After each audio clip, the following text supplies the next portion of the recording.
This special edition of My Burbank News was recorded live at Burbank Police and Fire Service Day 2024. Please enjoy some of the highlights and interviews from this year's event.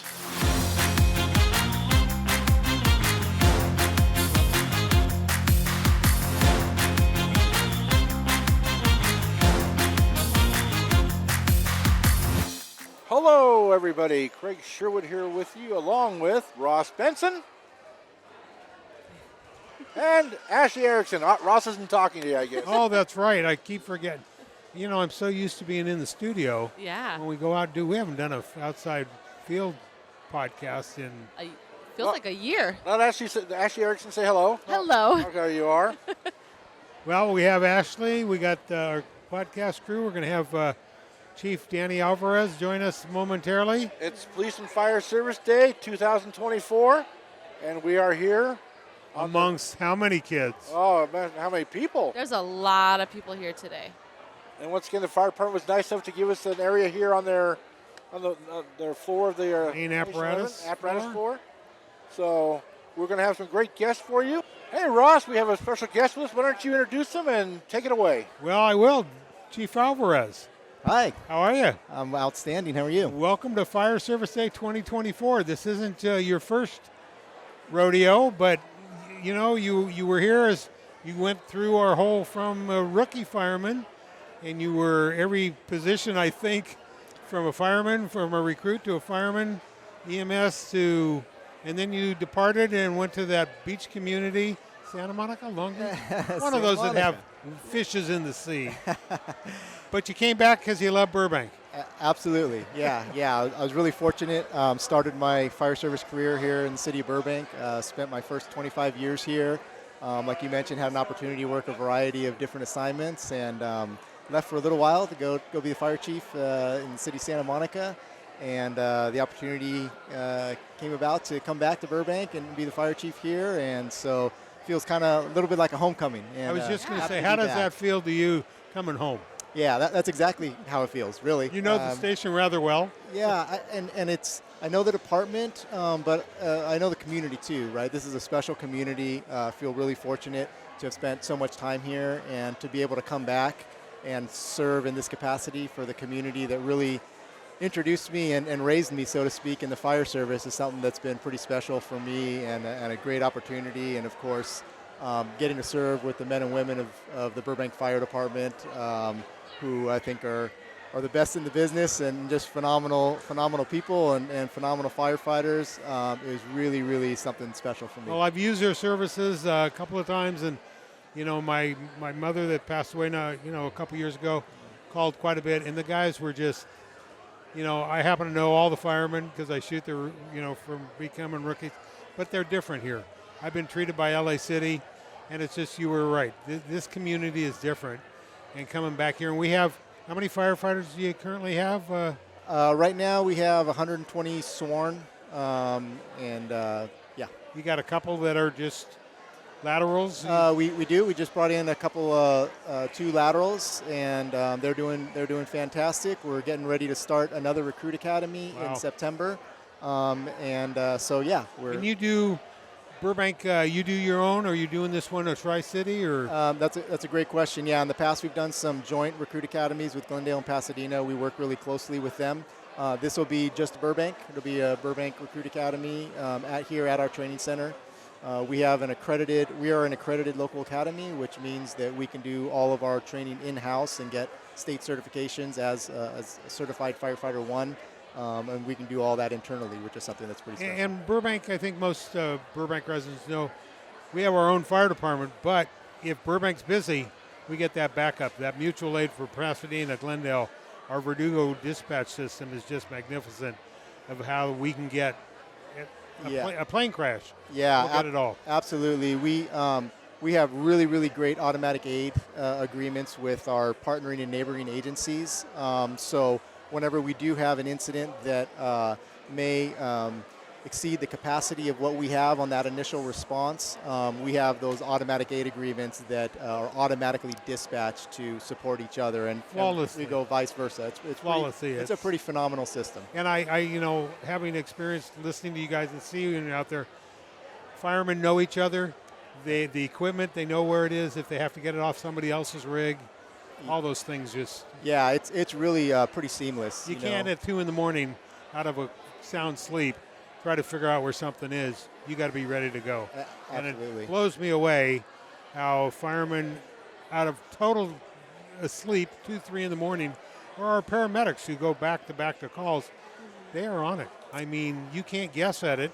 You got lives on the line. You got people, you might have to rescue, but it's amazing. It's a really great point, because a lot of our skills are perishable skills, and it takes a tremendous amount of commitment with our firefighters to maintain that high level of proficiency. Requires a lot of work, a lot of continuous training, continuous education, and it's not like you go to the fire academy and you learn a skill set and then you don't revisit it anymore and then expect to use it, sometime later and be proficient. So it really requires a concerted effort to maintaining that level of proficiency. And a lot of people think, that picture they see on TV that is totally false, that you come back, from a fireman, you lay in your recliner. They train. I know fireman recruits. I remember walking into Station 12 one day and there was a new recruit after dinner.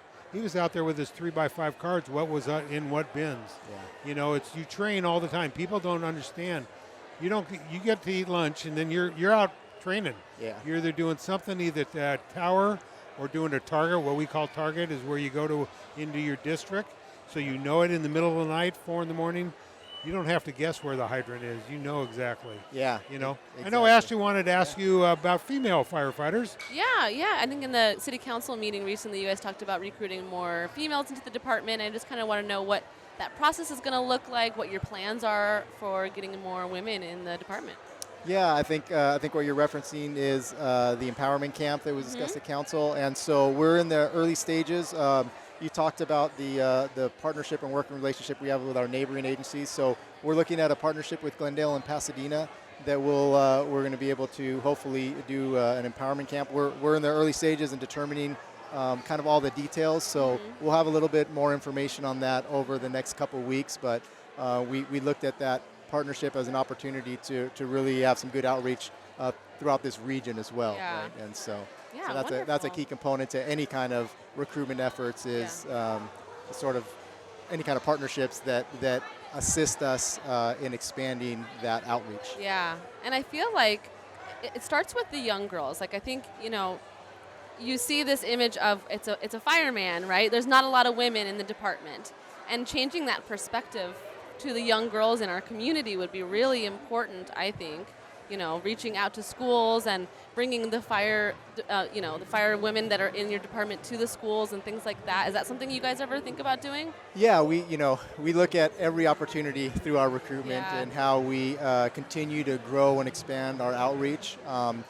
As someone who didn't have anyone in the fire service and didn't know anything about the fire department myself, I know and I realize the importance of informing folks on what this profession is really about. Yeah. Like I had no idea, it wasn't even on my radar to be a firefighter until I actually had an opportunity to have a conversation with a firefighter about what they do. And so the more we can do that and the more outreach we can do, and for me that didn't happen until I was, I think, 19 years old. So you can start doing that, like you mentioned, in schools and as part of just an overall idea that people realize what this profession's about and what it offers, I think, is a key component. And representation matters. Like seeing themselves in, like, as a woman in the department is so, I think, incredible. Yeah. Well, I know we've had a couple of women, with Kelly Norris, who has done it all, hazmat. She's learned it all. I think she's about to retire. Yeah. She's been on a long time. I remember her rookie class. But we have Jen, who paramedic, and I hear she just past she'll be becoming an engineer pretty soon. So Kelly and I came on the job together. Wow. She was in my recruit class, and she's getting ready to retire now. She's been phenomenal firefighter. With Jen, I actually had the opportunity to teach Jen's recruit academy as a recruit instructor, and so it's really neat to see her continue to grow in her career. And she just successfully took our most recent engineers class. So it's great. It's just kind of cool to see somebody go and, like you say, the fireman, you become a fireman, and then you test for an engineer, and then an engineer for a captain. Yeah. And now, I even saw in your budget that you were discussed last week at City Council, you're bringing in some new EMS chief. Yeah. You know, it's expanding. We got hotels being built. We have, you know, all these other things going in this town. A lot more people in here, and a lot more EMS, what you call EMS runs, emergency medical runs, you know, and it requires a lot more. We now have a paramedic coordinator. Yeah. And also people don't understand that you guys, those paramedics train every week. Yeah. EMS school every Wednesday, you know, usually it used to be. And Yeah. we have our own nurse and doctor that trains. Yeah, You know, yeah, we so- have. Yeah, it's a great point. You know, you mentioned kind of the city, and we serve a very dynamic and evolving community, and it's really important for me and for our agency to continue to evaluate what we do and how we do it, and to ensure that we're also evolving with the community to continue to meet the community needs and some of the things that you talked about, right? The growth and the increased demand for service, EMS related, and our ability to keep up with that demand is some of the things that we continue to look at and forecast out what the needs are going to be. Yeah, it's pretty amazing, and Burbank's growing, Yeah. you know, and it just blows me away. You look at the new studios. Even in your own department where you have inspectors, you got to have more inspectors because now we're going to have 16 new stages, a lot more filming. Warner Brothers is going to be busy, but everywhere. We're going to have a new airport or replacement terminal pretty soon, but people don't understand. You guys you can go from the Warner Brothers or studio to the airport to a train tracks to the freeway, all those in one day. Yeah, absolutely. It's funny because one of the things that I loved about being a firefighter in Burbank is, you know, even though it's about 17 and a half square miles, you really have a little bit of everything in this city, right? We have the urban interface up on the hill area. You have an airport. You have a couple major freeways. You know, you really do have residential, commercial, a little bit of industrial. So you have all of those things, and so it does require, you know, a pretty robust response model to be able to support all those. And you mentioned sort of our Fire Prevention Bureau and the role that they play. And, you know, our mission as an organization is to provide for and look out for the health and well-being of our entire community. And that looks a lot of different ways. We tend to focus on the operations side, right? The fire engines, the fire trucks that are going out the door.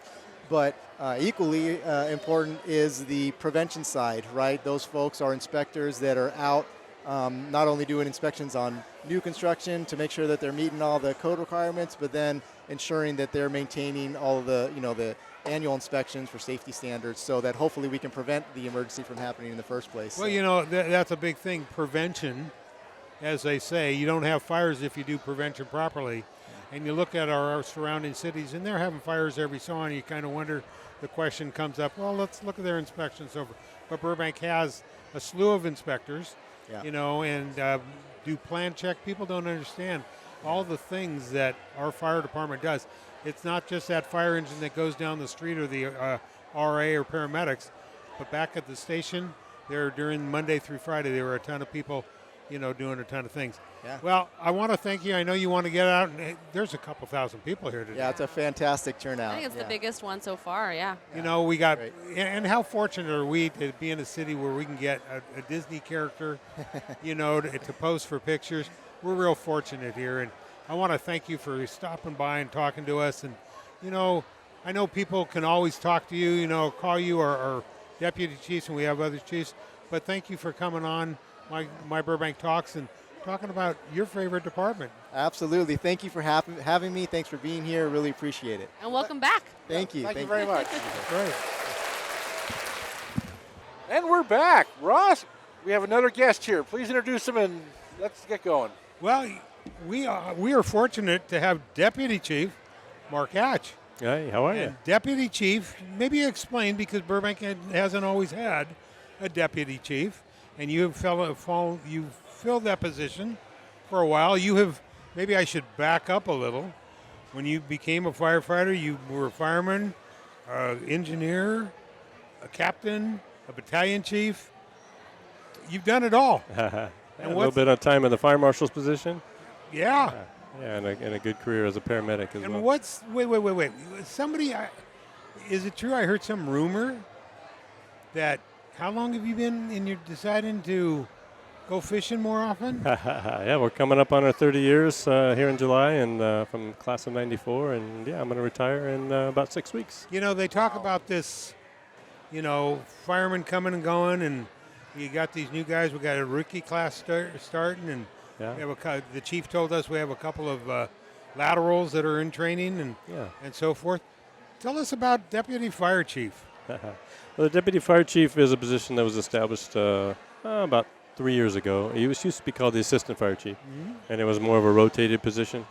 All the battalion chiefs rotated through there about every 2 years, but then they made it the Deputy Chief spot and made it more of a permanent position. So I'm in charge of supervising all operations. I supervise all the battalion chiefs, along with all the hiring and recruiting, policy development and enforcement, things like that, and kind of the fire chief's right-hand man. Yeah, because, and there's a lot. People, the old days of just going and putting the wet stuff on the red stuff. Yeah. It's changed a lot. You have gotten to experience. You've been in the field. I know you. I have pictures of you as a paramedic, and that whole EMS has changed. In fact, Craig had a question he wanted to ask you about, because now everybody's talking about mental health, and these TV shows don't make it real, but we know when your paramedics go back to calls, we hear it every night. You could be on a run, and then you come back, you go to bed, and 10 minutes later you're up again. Yeah. So, Craig, you had a...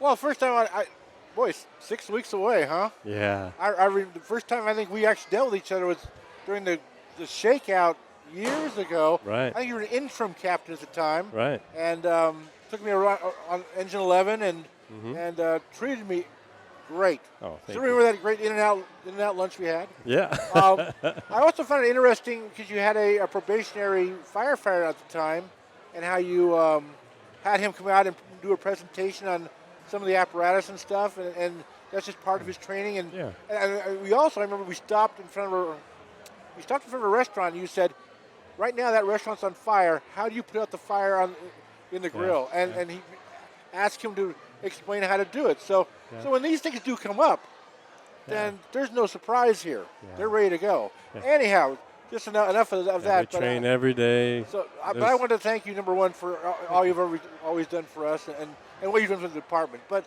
so my question is kind of this.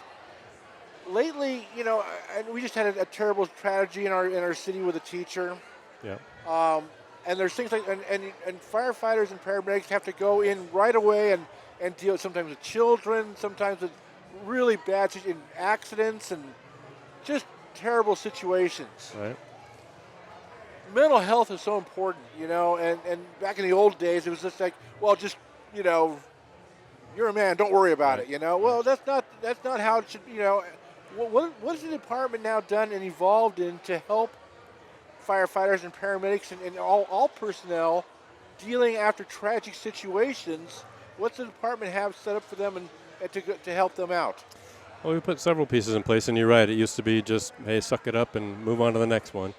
Well, slowly that was recognized that wasn't the way to go, and it took a few years for the stigma to be overcome, to say, hey, you know what, I do need some help. I do need to talk to somebody. It affects your home life, potentially your marriage, the way you treat your children, all those things. So to keep it fairly simple, we put the biggest piece we put in play is a peer support team, where we have about 15 firefighters who have gone to some training, and their role is to keep an eye on each other and recognize when someone may be having some issues, and recognize that, hey, that was a really bad call, maybe we should sit down and talk. And we've also put a program in place that we call them potentially traumatic events, PTEs. And so if we recognize a call that rises to that level, we'll check in with our folks right away. We'll check in before they go home in the morning. We'll check in again at 7 days and again at 14 days. And we'll have their captain calling them off duty just to make sure. And usually everybody's pretty good. We also have a piece in place. We've taken advantage of our EAP program within the city. And so we've set up some time just for fire, where we send some of our folks over just to have a checkup, just to see how we're doing, where we're at. We also have a contract with another outfit that if we have one of the, an active shooter or something like that, where we have to have a a critical incident stress debriefing. We have a contract with somebody who can perform that as well. And so it's an evolution and a growth mentally just to recognize those things. And our department has grabbed it wholeheartedly, and it's not a stigma anymore. And we quickly overcame that. And so I think we've done some good work, and it's going to continue to evolve. Well, it's funny you say that because the other day after our situation with the teacher, Yeah. and I often, I've been around for many years, Mm-hmm. things have changed, and I've often wondered how prepared are we for something like that, either a police officer getting injured or killed, a fireman, and thank God we have been safe and we haven't lost anybody, Matt Pavelka 20 years ago, but nowadays with what happened, how prepared are we? And it's nice to hear that our firefighters that are out there that you always see, they drive down the street, there's always a smile on their face and they wave, but you don't know that they just came from a gunshot call. Good point. Yep, you're right. And it's good to see that. And thank God we don't have a lot of those either. We don't have a lot. No, Yeah, I know we have a pretty safe community, but and also I think the other Burbank, we're very fortunate. You work on the RA, the rescue ambulance, but you can also, if you have to be a fireman to work here, you can say, I need to get off for a shift or two. Yeah. And that's what's really, some departments don't have that, and we're very fortunate that you guys can tell when it's time to. Yeah, we have our goal of staffing a certain number of paramedics that allows for paramedics to rotate on an engine or a truck and not ride the ambulance every day. It's just, it's not healthy. It's not a good work-life balance. It's tiring, and you don't get a rest when you're on the other rigs, but it's not the same as transporting EMS patients to the hospital over and over. So we do have a goal to create that balance, and we're pretty successful at it. Okay, now it's in the back of my mind. You said July is coming around real quick. Yeah. You've been on some good fires here in Burbank. You've been 30 years? Yeah. Wow. I know you're going to say you're going to miss the guys, but I guarantee now I know being the deputy chief, you're not on the line as much, but when you were, getting woken up at 3 in the morning when you've been around for 25, 27 years, it starts to get to you, but I bet you'd be real nice to be able to sleep in past 7:30 in the morning. Yeah. Because I know you had to work, you live out of town, and you leave home real early to get in here. Yeah. Most people don't understand the bell goes off for waking up at 7 and the day starts. Yeah. So you're looking forward to that? Yeah, for sure. I'm going to kick my feet up for a little bit and decide what my next step is, and it's exciting. But as you said, I'm absolutely going to miss it. It's in my blood. It always has been, and hard to walk away. There's no doubt about it. For Craig and I, we talk about you quite a bit because you have been exceptional to us. You have helped us. Thank you. I go down California Street. I take my daughter to swimming at Verdugo, and there was a house fire right off the alley. You might remember it was pack rat conditions, and I was shooting pictures. Some lady said, "You can't be there." And you came up and said, "He's shooting with us. It's okay." You saved my bacon then. You've saved my bacon many times, Mark. I'm going to miss you. Well, same here, my friend. You've it's been a great partner. It has. We've had a great relationship, and the guys coming behind you. They look around the walls and they see my pictures. We have them here. Yeah. I've done this Fire Service Day for ages. I'm not going anywhere, and you're part of the fabric of our family. There's no doubt about it. Well, I appreciate that. You guys have taken me on. So, well, thank you once again. And you know what? You've left it better than you found it. Oh, I hope so. And a little bit. that's something that that's a credit to you. Thank you. And Thank you very much. we, like Ross, we always enjoyed listening to you as the IC. When you were on scene, always calm, always descriptive. So you could sit back in our radios at home and we know what's going on here. So. But thank you for all you've done for our city. My pleasure. Hope you have a great retirement. Thank you. I'm sure we'll see you around here and there. You won't just walk away from it. So. Oh, you'll be back next Fire Service Day in your civilian clothes. Oh yeah. Looking wow. Yeah, there's nothing better than seeing retirees come back. I tell you that. It really is cool when you're sitting here at one of our functions and you look up and some retirees are here. Isn't Makes it? you feel good. It does. You were just talking. Craig was talking about old fireman when he was talking. When you used to go on a bad call, I'm thinking Joe Tracini.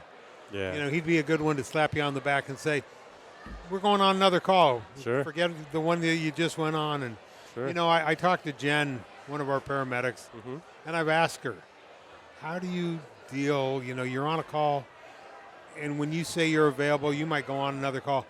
She says it's how you guys do your job. That one's done. Yeah. You're ready for the next. Yep. You know, and Just have to compartmentalize it and move on, you know. yeah. Again, thank you. Deputy Chief Mark Hatch, thank you for being on the show. We really appreciate it, and have a great retirement. Thank you, gentlemen. Appreciate it. So we're here. We've got three potential firefighters, all trying out their new hats. Potential. Yep. What's your name? My name's Mark Naeem. I am second captain in command. Second Captain Command. Yep. And you are? My name is Gavin Azizian, and And all right. and who are you? My name is Christian Masudi, and I'm really just a servant to all three of these. Oh, okay. You guys live in Burbank here? Yeah. I live in Burbank. Okay. And any potential firefighters out of you three, or? I mean, his stepdad's a firefighter, so, you know, might lead Okay. the path. I'm mom's boyfriend. Mom's boyfriend. Okay. Here in Burbank? Yeah. Fantastic. Actually, no, he's in Los Angeles. Oh, okay. LAFD. Okay. Yep. So, what do you think about this thing? Are you happy? You looking It around? looks really cool. I mean, my dad told me about it, and we just like showed up. Have you watched any of the events or anything? So far, we've looked at the trains. We like the trains. Yeah. Trains are sick. I kind of like the shirt too. Well, they do an extrication thing where they go and they cut open a car and the whole thing. And, How many cars do they have? How can they cut that? well, I think they cut it up a couple different ways. Oh. Yeah, you got 4 doors in the car. You got 4 different tries, you know. That's nice. Yeah, we really got we got to check that out. Yeah, we got. Are you a firefighter? No, I'm not a firefighter. No, I'm not. So where do you guys go to school? John Muir Middle School. Yep. John Muir Okay. Middle School. Yeah. So you know Coach Doug Nickel? Yo, Yeah. yes. Oh yeah. He's Oh. my PE teacher. Is he really? Yeah. Yeah. He loves me. Does he really? Yeah, he's my favorite. Him and I coached together for a long time, many years ago. Really, that's sick. I actually coached his son when he was at Burroughs. Oh, that's cool. You do PE or PE? No, I was a baseball coach. Oh, baseball coach. At Burroughs? Gotcha. Yeah, his son played for me, and we got him a scholarship to CSUN. Oh, that's So- nice. Yeah, that's Pretty what's good. up. So what's up, guys? What about Burbank? You like it here? You like the city? So- Are you happy here? Yeah, we play football, so we're already on like the BHS football team, you know. Okay. And so like we're big like football kids. Yeah. We love this area. I love the community. It's so Yeah. great. I live near the fire department up there, 16. Okay, by 16s, right? Yep. And I love that place. Yeah. Yeah. I go walk by it every time. I ride my bike on the dirt jumps next to the fire. What's up, Lucky? What's that place called there? The dam up there, Lucky something or other? Gavin has no clue in the world. It used to have a name back in the day, back there above the. Oh, it has fire graffiti? Yeah. Yeah, it's called the, I forgot what it's We'll called. just but call it the wash. yeah, wash. It's called the Wash. wash. It was Yeah. actually called Lucky something at one time Oh. back in the day. For us old people who lived in Burbank our whole lives. Yeah, it's called the wash now. Well, what do you know about that place? Yeah. Oh, I just remember that kids used to go up there all the time and do BMX and everything, the whole thing, and Yeah. that's back when they used to do that kind of thing. Now kids are going up there with their Surons and Yeah? Yeah. Electric dirt bikes and stuff, Yeah. all that. Really? Yeah. Well, not good to have dirt bikes up in the brush area, though. yeah. Yeah. Yeah, that's we're doing we are doing a fire department podcast here, so we want to make sure we're saying the right thing. Oh, yeah. Well, we like wear helmets and stuff, so we're safe. Okay, there you go. I mean, we're firefighters ourselves, so. I can see it. Yeah, you say. Yeah. Yeah, we got the pink for breast cancer. Okay. It's very good. awareness. So, what do you do for fun here in Burbank, guys? I go to the mall. Yeah. Really, I'm a gym rat, so. He I goes to just the go gym a lot, gym. yep. Yeah. Which gym do you go to? 24-hour fitness, all in the Empire Center. Okay. Yeah. I go in the morning. I don't like going after. You're a morning person. I go in the evening. Yeah, I'm an evening guy too. I couldn't get the Wakes morning. up at 4:30 just to go to the gym, then the school With Diego. with Diego, our quarterback.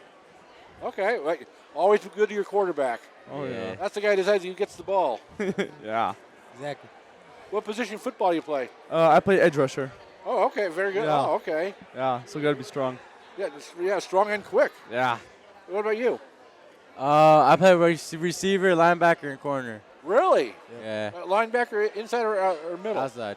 Okay, that means you have to have speed. Yeah. What about you? I'm a lineman. You're just, oh, yeah. Yep. If you can't tell. No. And I wouldn't tell either. Funny. Oh, and where did Jeremy go? Jeremy's gone. Our buddy's gone. The captain's gone. The Yeah. captain's gone. Captain's gone. And Okay, he's guys. also a lineman too. Is he? Yeah. Okay. He's one of those sneakily ones. Well, guys, thanks for stopping by. We course, appreciate anytime. it. And Thank it you. was good talking to you guys. Thank you, Thank too. you. Thank you. Peace out, Burbank. Ross, we have a very special guest with us, our vice mayor. Please introduce her and start us off. Nikki Perez, Vice Mayor Nikki Perez. So glad to say that you stopped by we haven't been out in the field too much. We do normally in the studio. Are you blown away by the people here today? Ross, I am blown away. I'm so happy to be here with y'all today and happy to be here at the Fire and Police Service Day. You see all these kids.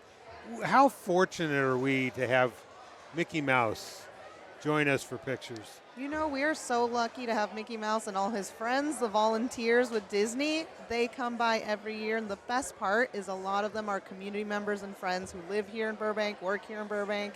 So we love to see it. One of my neighbors is here actually volunteering. She comes every you just said year. neighbor. You know, I always say, you know, we're fortunate to have somebody sitting on the dais that grew up here, went to good old John Burroughs. We were both alumni of John Burroughs. We won't love have that. Burroughs.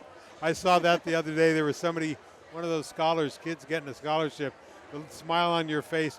She was wearing a red dress. You could tell where she was from. Oh, yeah. We had two, actually. We did. Two We Matt did. Pavelka scholars, so we were really happy to see that. This is a little different than sitting up on the dais where you have to make decisions of budgets. I mean, the how many fun millions and just you. But you look at our fire service, our police service today. Look at the people that have come out to see. We're a little different here in Burbank, as you know, growing up. You grew up in Magnolia Park. You know the city probably better than. Well, I've been doing a couple more years, but Definitely not better than you, Ross. Definitely not better than you. I know all the secrets. I know all the secrets. But isn't this just magnificent? You know, Fire Service Day, that we open it up to the community.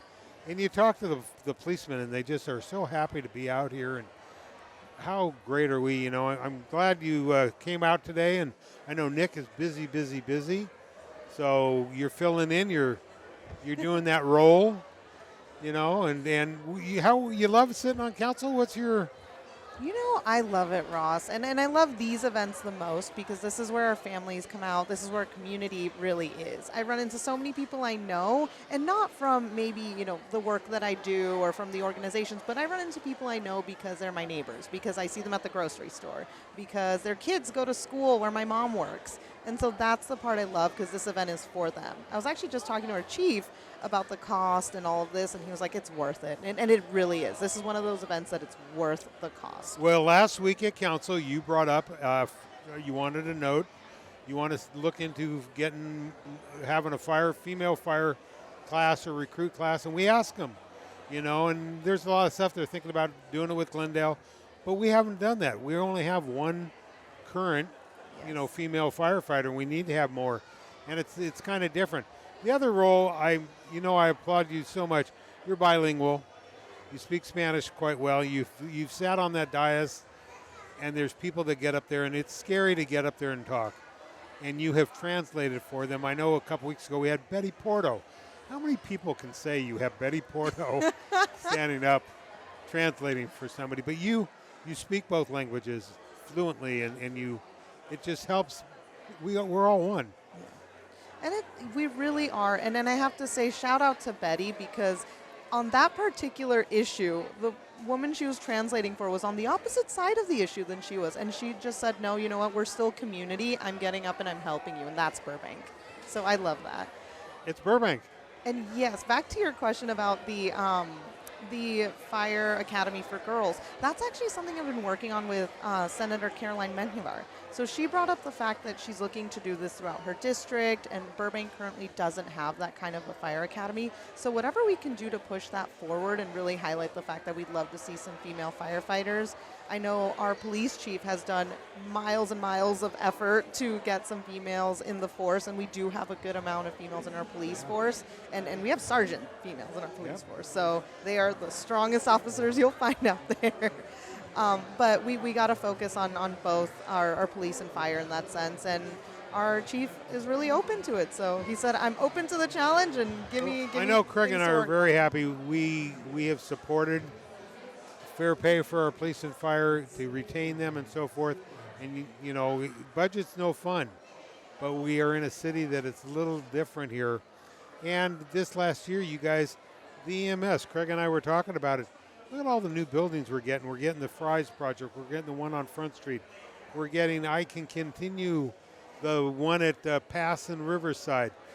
And our emergency runs are building, and the amount of emergency calls. So now we're upgrading maybe to another RA, which you guys approved, and all those things that the fire department has needed that we know they haven't kept up on the board. And it was nice to see that, you know, those budget items, you guys are thinking out of the box. Definitely. Let me ask her a question if it's okay. One question? So you ran for city council, you want to be on city council, I want to make decisions, and I know it. Now you're there, you're dealing with legal matters in closed session, of course. You're dealing with, you have the gun ordinance coming up, you're dealing with housing. These are all decisions now that you're making that are going to set the direction of our city for decades. Do you feel the weight of that and the pressure that I really need to make a good decision here? I've really got to look at the overall picture. I mean, how does that change from being the candidate and when to be on city council and thinking, oh, I can do this, to all of a sudden now you are doing it and you are the last line? Oh, Craig, believe me, I think about that every single day. I think a lot of us on council lose sleep over these things because we do care, right? And I've seen it with myself and my colleagues, especially on issues like, you know, it's no secret, the elephant in the room, the rent control question. We have both sides who come to us, and we care because both of those folks live here. I worry just as much about the mom and pop landlord as the renter that's coming to us with concerns. And I want to make sure that both of those people are able to live here comfortably. And Well, so I also, you're a renter.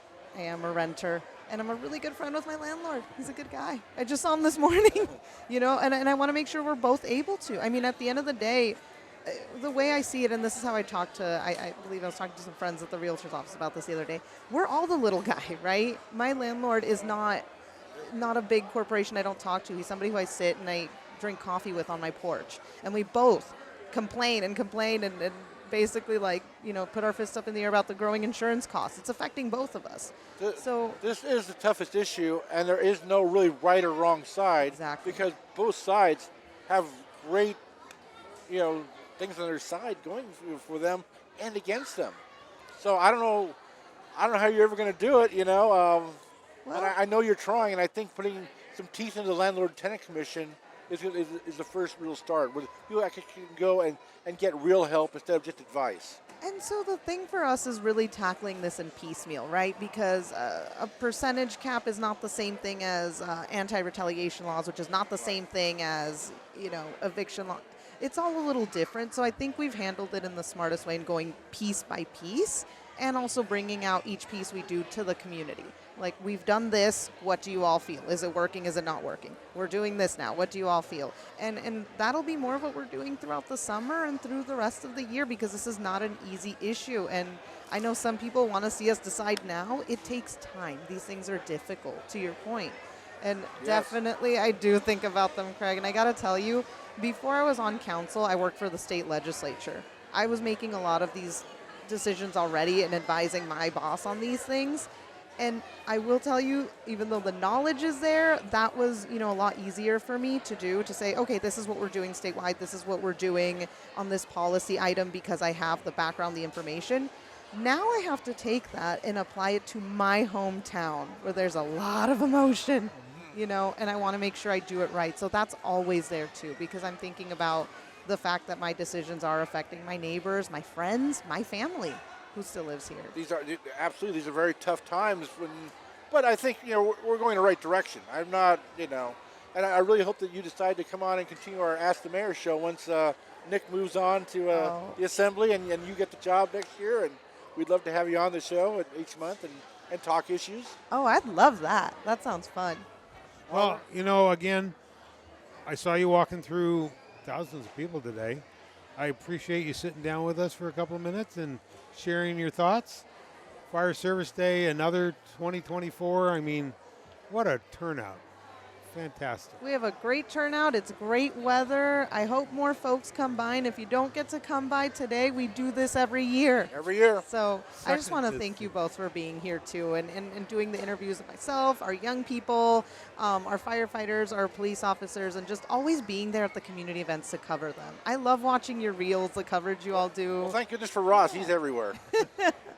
We do get around, don't we? You do. Again, thank you for stopping by. Vice Mayor Nikki Perez, thank you very much for stopping by. We appreciate it. Okay, we are back with our youngest guest so far. We are with Hannah. Hannah, how are you doing today? Good. Yes? So what did you like to see? What was fun to watch?